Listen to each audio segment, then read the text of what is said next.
on sait un petit peu où on en est, là, on peut commencer à définir les audiences. Alors souvent, on me parle d'engagement, donc j'essaye d'avoir une définition de ce mot engagement, parce qu'encore une fois, souvent on me dit oui, l'engagement, c'est quand quelqu'un a vu notre post sur Facebook, et pour moi, ce n'est pas vraiment de l'engagement. Moi, l'engagement, c'est vraiment quand il y a une interaction, donc c'est bien de définir ça en interne. Qu'est-ce qu'on veut dire par engagement? On peut aussi définir le digital, c'est pour être sûr qu'on a tous la même définition. Des fois, c'est un peu plus compliqué. Donc, on analyse les résultats web et CRM. Je vais vous montrer juste un exemple. Comme je vous l'ai dit précédemment, c'est aussi revoir toutes les stratégies existantes, créer des groupes de travail avec des personnes de différentes équipes. Ensuite, c'est faire un travail de priorisation des audiences, les user personas et les experience maps. Donc ça, je vais vous montrer tout ça. Donc, l'outil qu'on utilise tous, c'est Google Analytics. Ce que j'essaye de faire, c'est de segmenter ou au moins d'arriver à créer déjà, pas forcément des parcours utilisateurs, mais souvent, alors là, l'exemple que j'ai, c'est pour une organisation professionnelle, enfin une organisation qui a une section pour les professionnels, quelques pages sur leur site, et un site dédié aux professionnels, et ils utilisaient deux rapports différents. Donc, j'essaye de pouvoir grouper par contenu, déjà un peu plus par audience.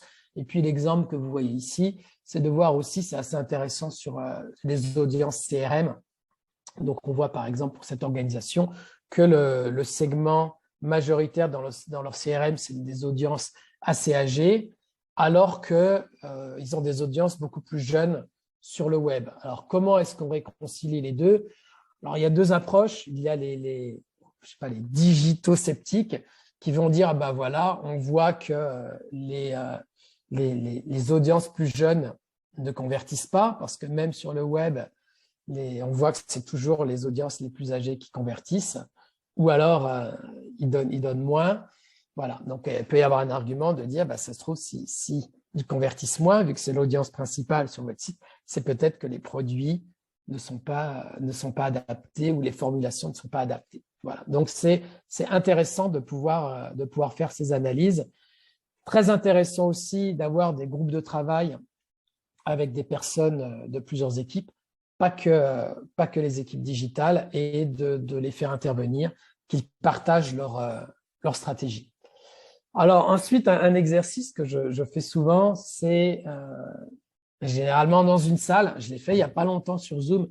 C'est beaucoup plus difficile. C'est quand même bien mieux d'être avec un feutre et des flipcharts. Et donc, on liste simplement toutes les audiences et puis je leur demande juste de voter. Si vous pouviez ne faire d'avoir une ou juste deux audiences, quelles sont les audiences principales? Ce qui permet ensuite de créer ce qu'on appelle des personas, c'est-à-dire des personnes un peu typiques. Alors, généralement, les organisations avec lesquelles je travaille ont souvent déjà ces personas qui sont faits par des agences marketing. Moi, j'ai développé un template que je vais vous montrer dans une minute qui est moins marketing, qui est plus pratique au niveau web. Et donc, là, ce que je vous montre, c'est par exemple les audiences de handicap international. Quand je travaille avec eux, que ce soit pour la France ou la Suisse, on a nos audiences types, mais des personas, ça c'est d'autres templates qui existent.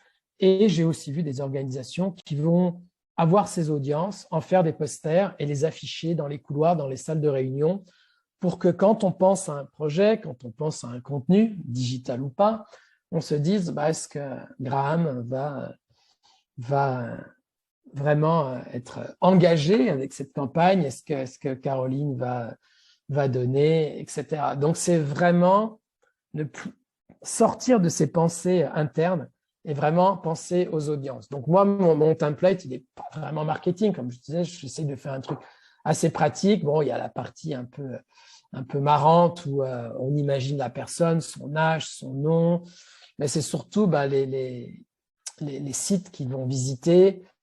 Est-ce qu'ils sont plus mobiles, tablettes, les autres ONG qu'ils soutiennent, le type de soutien qu'ils leur apportent. Et ensuite, ce qui est important, c'est vraiment, OK, qu'est-ce qu'on veut Deux, quand ils arrivent sur leur site, qu'est-ce qu'ils vont faire en premier? Alors, c'est pas, on peut dire, on voudrait qu'ils s'inscrivent à la newsletter, on voudrait qu'ils fassent une recherche sur le site et que la recherche fonctionne. Et puis, dès le début, avoir des KPI et puis projet à long terme. Et puis ça, c'est un peu une représentation qui fonctionne après sous Excel pour voir où on est et où on veut être dans le futur. Et ensuite, on a aussi des experience maps, des parcours utilisateurs qui sont adaptés pour chaque ONG. Avec, pour cette ONG, on va déjà avoir quelqu'un qui va obtenir le soutien de l'organisation. Et c'est un challenge que je vois souvent, c'est ces personnes, on ne va pas leur demander de dons, ils sont sur notre site pour recevoir de l'aide. Et voilà, on ne leur demande pas de dons. Et donc, dans le projet, c'est à quel moment est-ce qu'on peut leur demander un don? Et puis, pour ce projet particulier, c'était ensuite, ils voulaient vraiment que ces personnes qu'ils avaient aidées puissent aussi aider les autres. Donc là, je vais pas trop détailler parce que c'est vraiment typique de chaque organisation. Mais selon l'âge, vous pouvez avoir donc 3 étapes différentes, s'informer, s'engager, soutenir, par exemple. Mais vous pouvez avoir une personne peut-être un peu plus âgée qui, dès le départ, a fait un don. Donc, ça peut être un don signé dans la rue. Et comment est-ce que s'engager pour cette personne-là, ça ne veut pas dire faire un don parce que le don, on l'a déjà. S'engager, ça va être faire un don régulier, par exemple. Donc, on adapte les différentes étapes au degré de… Moi aussi, j'utilise beaucoup le mot engagement, du coup, le degré d'engagement des utilisateurs. Voilà. Donc, une fois qu'on a fait ça, donc généralement, c'est là qu'on forme le groupe de travail. C'est ce groupe de travail qui va préparer les audiences, qui vont travailler sur les personnages et sur les experience maps. Et selon l'organisation, ça peut prendre du temps. Donc, et ça, c'est très, très important d'impliquer des personnes en dehors du digital.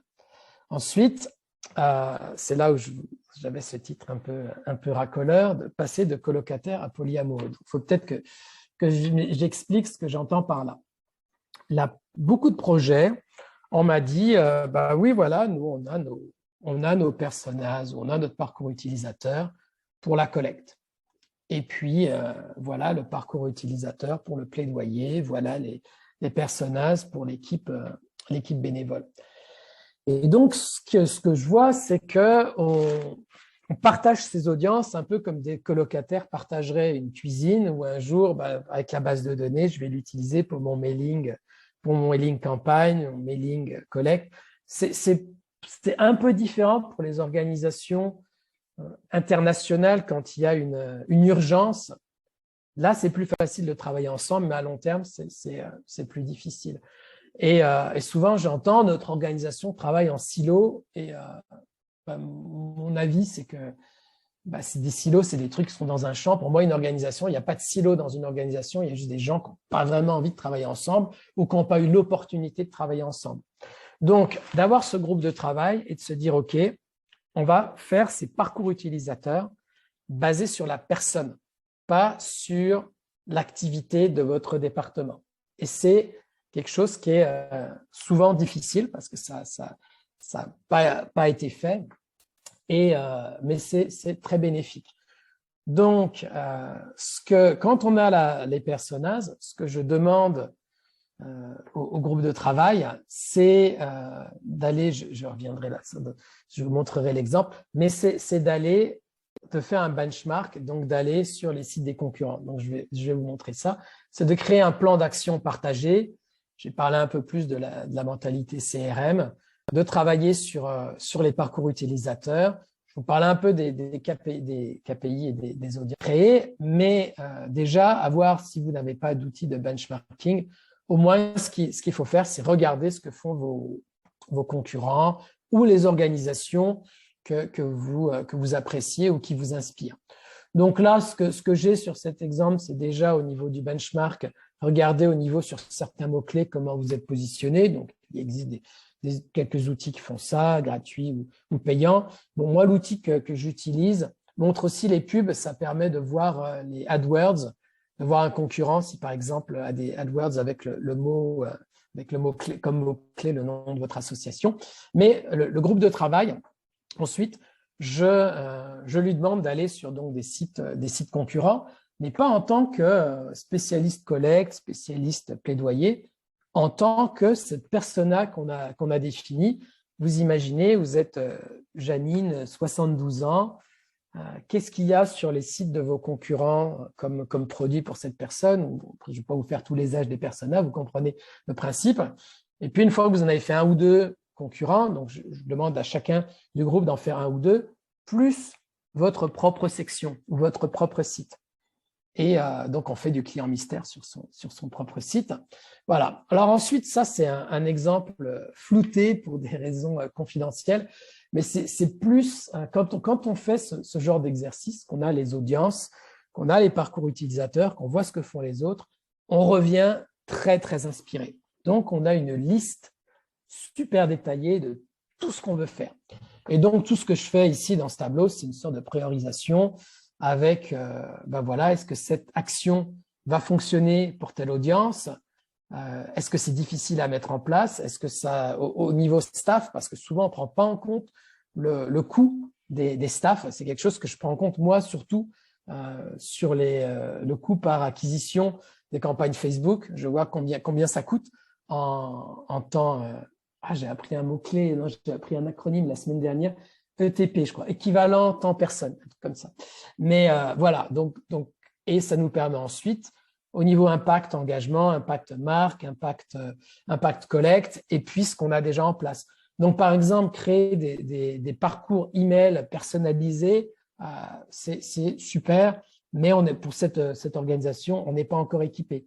Améliorer notre positionnement dans les moteurs de recherche, ça va toucher tout le monde, c'est facile, on a déjà commencé. Vous comprenez le principe, mais c'est vraiment de pas juste avoir une liste de, je sais pas, la liste du Père Noël de tout ce que vous voulez faire, mais pouvoir. Alors, faut pas enlever l'innovation. Par exemple, pour un podcast, ça va pas forcément toucher toutes les audiences. Ça prend beaucoup de temps. Les lives Facebook aussi, mais il y a aussi une partie innovation pour avoir un impact au niveau marque. Voilà, c'est plus des exemples, encore une fois, de templates qui peuvent être utilisés pour mesurer les résultats ou préparer les résultats, le plan d'action. Donc, j'utilise toujours à peu près la même méthode, c'est-à-dire quelque chose où on prend en compte le temps des équipes. Cet exemple en bas à gauche, c'est parce que ça m'arrive souvent en tant que consultant indépendant d'avoir une organisation qui me dit nous, on voudrait récolter, je sais pas, 500 000 euros en ligne. Donc, j'ai créé ce petit truc, cette petite feuille Excel où je leur dis c'est tout à fait possible. Il faut savoir que le taux de conversion, c'est entre 2 et 3%. Donc, si vous voulez récolter 500 000 euros, voilà le type d'investissement qu'il vous faut en fonction du taux de conversion. Donc, c'est plutôt une sorte de réalité pour montrer que le digital, il n'y a pas de baguette magique. Et oui, si vous convertissez à 5%, c'est exceptionnel. Je vais vous montrer comment doubler le taux de conversion en 2 minutes. Je vais vous montrer ça dans pas longtemps. C'est une tactique de consultant digital. Je peux très, très vite doubler votre taux de conversion. Ça, c'est juste des exemples. Suite à ces personas, ces audiences avec handicap international, on a commencé à faire des produits un peu plus jeunes, des pages pays. Je vous laisse aller sur leur site pour voir ce qu'ils font. Et voilà le résumé de cette partie qui est en gros vraiment travailler ensemble, faire un plan d'action ensemble. Maintenant, j'arrive à la partie mesurer l'impact, partager les résultats, ce qui se fait malheureusement assez rarement, en tout cas au niveau du partage, et on ne sait pas trop quoi mesurer. Bon, j'ai déjà parlé du benchmark. Donc, en fait, dans la première partie, quand j'essaye de voir comment les projets sont préparés, quel est le process, souvent, il n'y a pas vraiment de process interne. Donc, je travaille pour faire des process internes, pour faire ces parcours utilisateurs. Au niveau des retours, j'utilise beaucoup Google Data Studio parce que ça permet d'avoir des données qui viennent de Google, de YouTube. Donc, ce sont des outils qui sont utilisés par beaucoup d'ONG. Bon, souvent, on me dit c'est gratuit. Non, c'est pas gratuit. Bon, il n'y a pas de coût direct. mais Google récupère toutes vos données. Donc, en tout cas, avec Handicap International, on pilote Matomo, qui est un outil open source. Je travaille avec une organisation bouddhiste qui refuse d'utiliser Google, donc on utilise aussi Matomo. Mais ça permet aussi je dois dire, Data Studio, c'est très utile pour avoir des représentations graphiques. Donc là, on voit une carte d'une pétition, où sont les signataires de la pétition. Et je vous disais que je pouvais doubler votre taux de conversion très, très vite. Si vous allez sur Google Analytics ou Matomo et que vous regardez le temps passé sur votre site, vous verrez que 70 à 80% de vos audiences, de vos visiteurs, restent moins de 10 secondes sur votre site. Donc, pour un projet, j'ai créé un tableau de reporting pour un groupe de travail. Et pour ce groupe de travail, je leur dis, ça ne nous intéresse pas d'avoir le nombre de visites, le nombre de sessions, le nombre de pages vues, parce que vous savez que ce chiffre est faux. Enfin, il n'est pas représentatif. C'est pas qu'il est faux, c'est que c'est un chiffre qu'on va mettre dans les rapports qu'on va donner à des partenaires, des sociétés qui veulent travailler avec nous. En interne, ce qui nous intéresse, c'est vraiment ce fameux engagement dont je parle depuis tout à l'heure. Et pour moi, l'engagement, c'est tout ce qui m'intéresse, c'est les personnes qui restent plus de 20 secondes sur le site. Donc, on va perdre peut-être 60-70% de nos chiffres de trafic, puisqu'on a 70% qui vont rester moins de 10 secondes. Mais par contre, au niveau des audiences engagées, vous voyez, on a déjà un taux de conversion qui est bien meilleur. Et je fais la même chose pour ce qui est des emails. On parle souvent du clic, on mesure le clic dans un email. On ne va pas regarder, une fois qu'on a quitté l'email, combien de temps on va passer sur la page. Donc, si votre page, elle prend 20 secondes à lire, 30 secondes, c'est plus intéressant de voir combien de visiteurs restent plus de 30 secondes. Et les fameuses personas qu'on a définies plus tôt, on peut les recréer dans Google Analytics. Il faut savoir que Google n'a que 30%, c'est une bonne nouvelle, des visiteurs, enfin, il a l'âge de 30% des visiteurs. Donc, c'est ceux qui ont un compte YouTube, Gmail.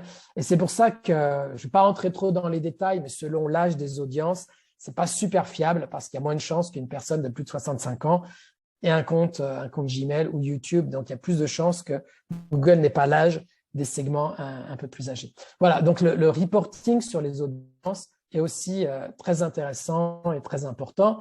Et puis, je vous parlais un peu formation des équipes.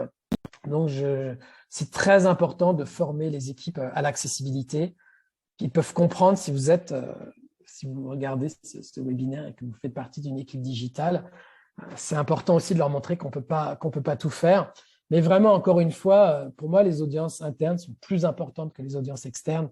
Donc, avoir des templates comme ça pour faire un petit workshop sur le marketing moteur de recherche et leur demander quelle est votre page, quels sont les mots-clés, qu'est-ce que vous voulez faire comme objectif. Et encore une fois, de faire du client mystère et pendant un workshop comme ça, vous pouvez aller sur le site d'autres ONG et dire, à votre avis, voilà, pourquoi eux, avec ce mot-clé, ils sont premiers.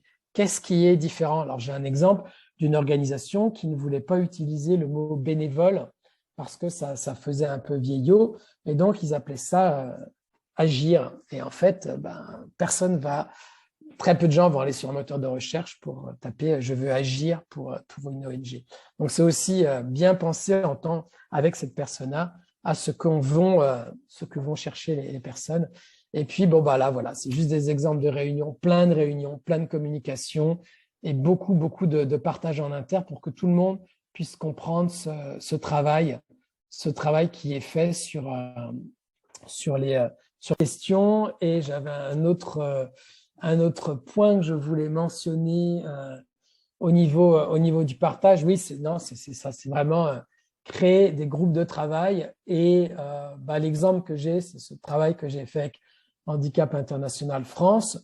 Du coup, ça a intéressé la Suisse et la Belgique et j'utilise exactement la même méthodologie, mais en Belgique avec une équipe plus réduite et en Suisse avec 2 personnes qui travaillent avec moi. Donc, je pense, avec toutes ces années et avoir utilisé cette méthodologie sur pas mal d'ONG, ça correspond à toute taille d'ONG. C'est vraiment, encore une fois, plus plus une question de culture et de mentalité interne que de technologie. Voilà, Merci.